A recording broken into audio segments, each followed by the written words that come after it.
This time on Woody's garage. Is that bitch still a-knocking? Well, here we are again with the Lawnboy. Obviously I pulled off the shroud and I put some WD-40 down in here to try to loosen this up. I don't know how that's ever going to penetrate.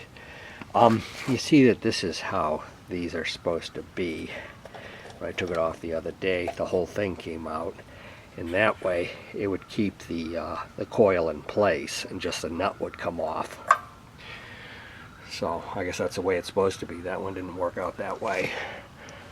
So I want to let this soak a little bit, although like I said, I don't think anything's going to get in there. And so we don't snap it off and see what's underneath there. Yeah, we have fire. I don't think it's not budging at all. I don't think it ever will, to tell you the truth.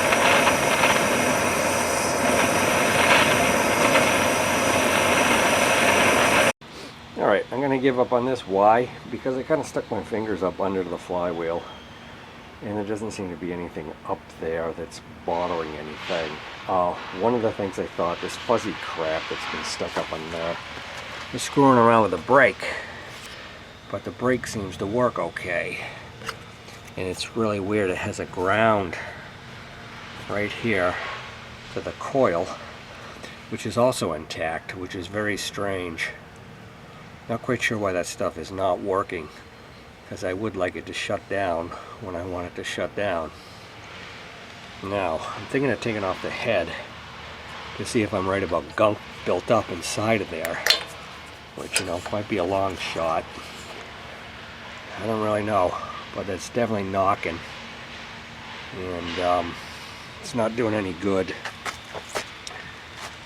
the way it is. And it might just be, you know, just for research purposes and not to really fix it. I'm not sure.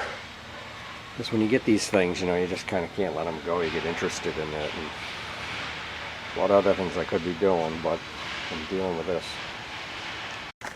Yeah, we got all the studs back in the way they're supposed to be. And now we're cleaning this connection so the engine will actually stop. And you let go of the handle.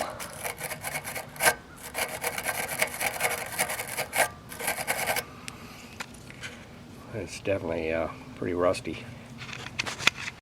Alright, let's keep the foolishness going. And we're going to try to take the head off.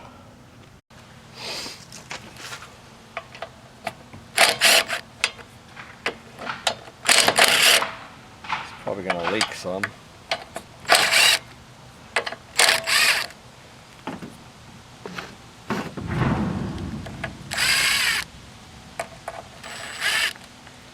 I'm sure they have some kind of adhesive goop holding this on. They gotta pry it all out of shape and then it leaks all over the place.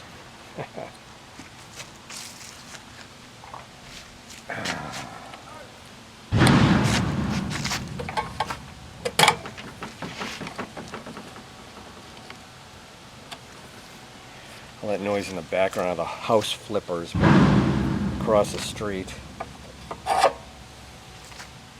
I'll get that off and I'll show you. Yep, as promised. That's a leaky. That's a gasket. Keep it from ripping.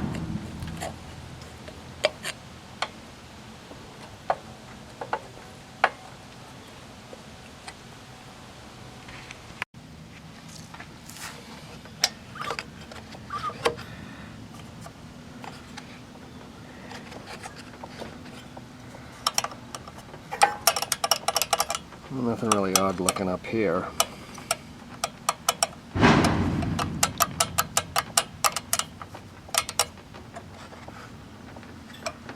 Be a little slack.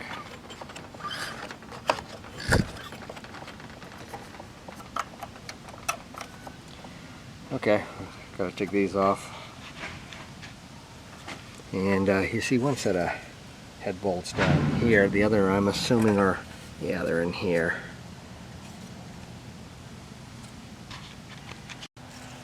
Not a single one of these head bolts seems to want to come off. Piece of shit. I guess my impact isn't all that strong.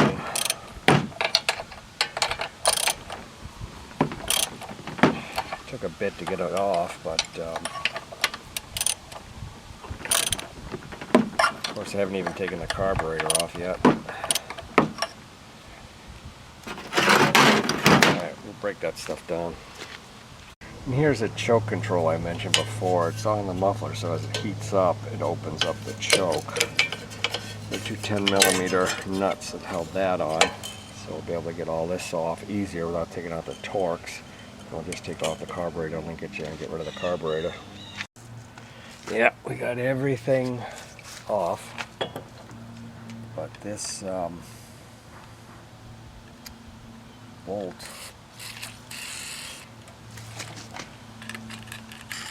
is feeling very bad. Feels like it's going to break off. Try to get some lube down in there and screwing it back in and screwing it back out.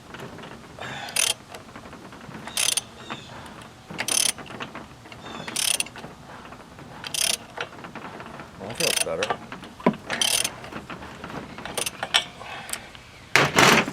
So this can do the rest, please.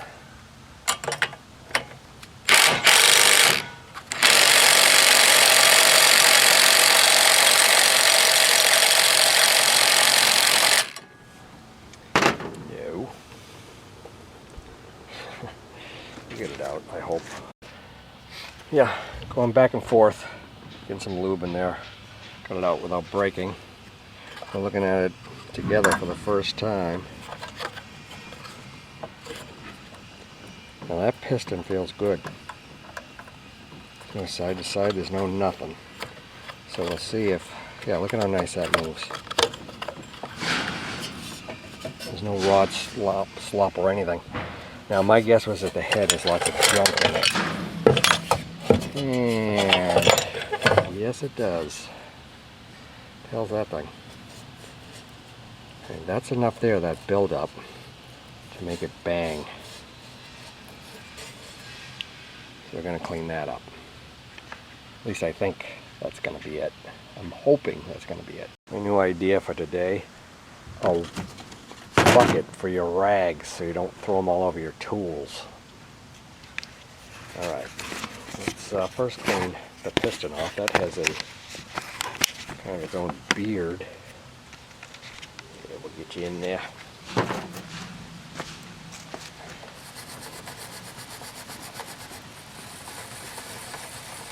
Well, there's some side to side, more than I thought. Probably way more than I thought.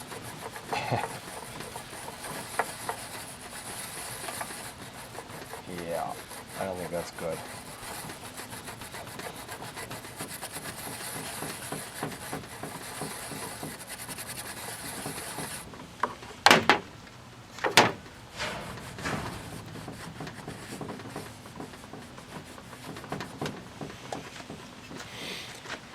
And yeah, I don't know. Now I'm starting to think the rings are definitely gone. I didn't even really look at the sides of the cylinder either. We'll take a look at that. This is a lot of gunk here though. Can you see that? So once I got the camera on Summer,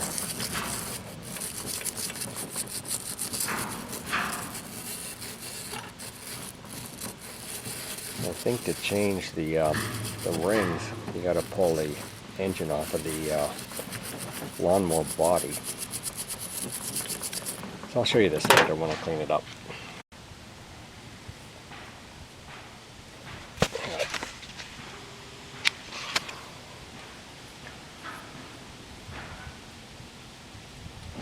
Yeah, that's the problem right there.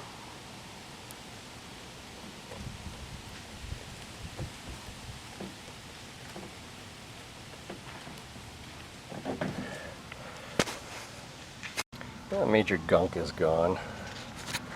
Didn't mention the push rods. They're not bent, they roll nice.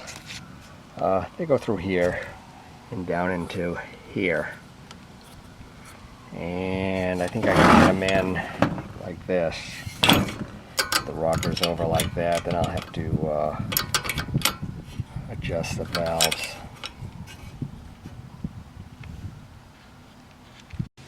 Look at the oil. This is right after I did the oil change. You know, it's run for 5 minutes. Okay, the push rods just go back in. You got to put them in these holes so that the head goes through. And we'll turn the engine around. There we can feel them go. As long as they're right there. Up and down.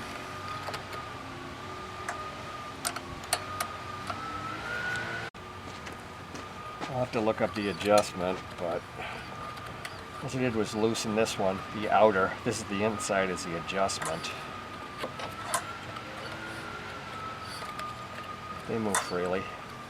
Probably fine, but I gotta go look it up. Okay, it looks like it's 0.004, the adjustment. Sure up a top dead center. These are already loose. This one's already loosened. This one feels a bit tight. Looks like. Got a 14 millimeter there. And if I can find it, you got your 10 millimeter here. We'll loosen this. Oop, wrong way. That sounded good, huh?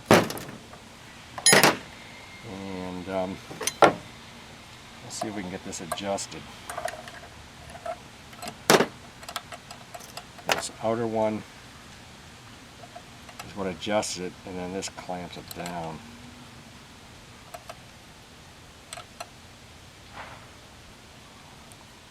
A little drag on it.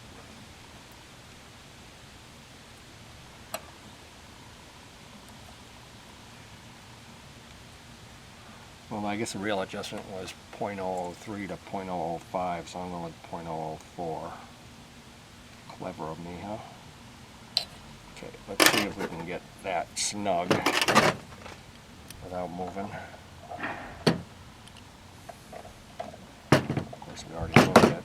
Yeah, this wrench ain't gonna clumsy.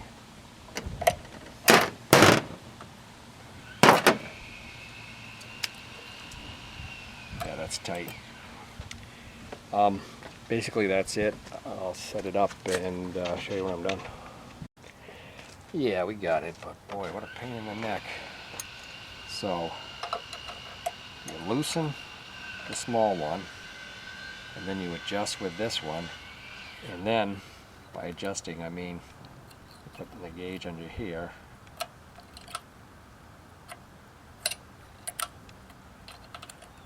That one seems so tight.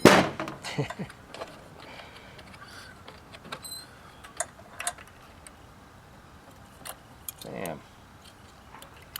See, I thought I had it. Oh, I do.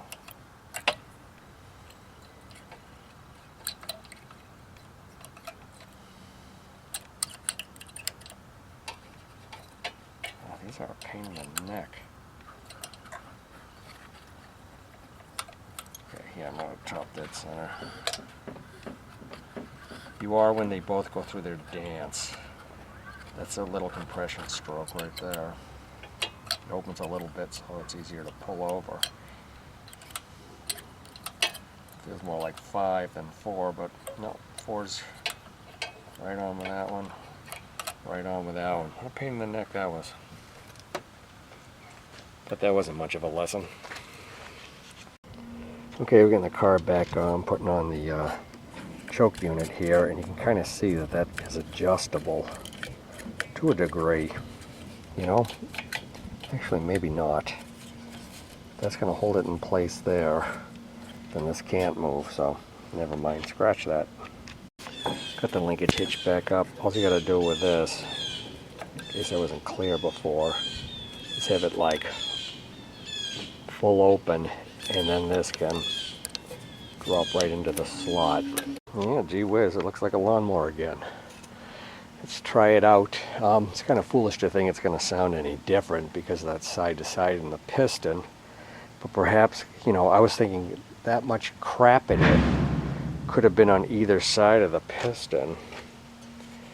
You know, like a gunk on one side, gunk on the other, so that every time the piston hit, it's kind of going bink, bink, bink, bink, which probably was in fact how it got screwed up. But maybe removing all that carbon and stuff, it won't have that problem and the piston will track a lot better. Yeah, I'm wishing. Also, the carb is still, you know, it's going to still surge and stuff like that. Carb needs either another cleaning or a replacing or a better cleaning. So let's see if it even starts. Huh?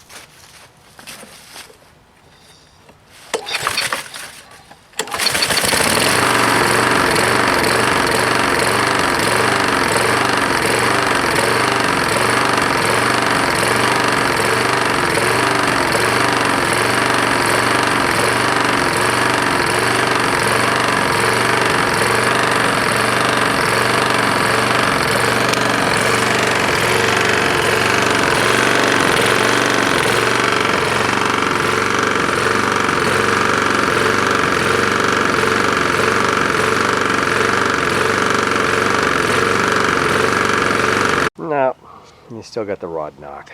That's too bad. Yeah, I think I'm going to give up on this one, just give it away. Maybe somebody can use it for parts, as it was advertised in the first place, so, oh well. I saw a piston actually, and rings, and connecting rod on eBay for 10 bucks, and $5 shipping, but yeah, I don't want to put $15 into it and all that time too. So, maybe I'll pass that on to the next person who grabs it.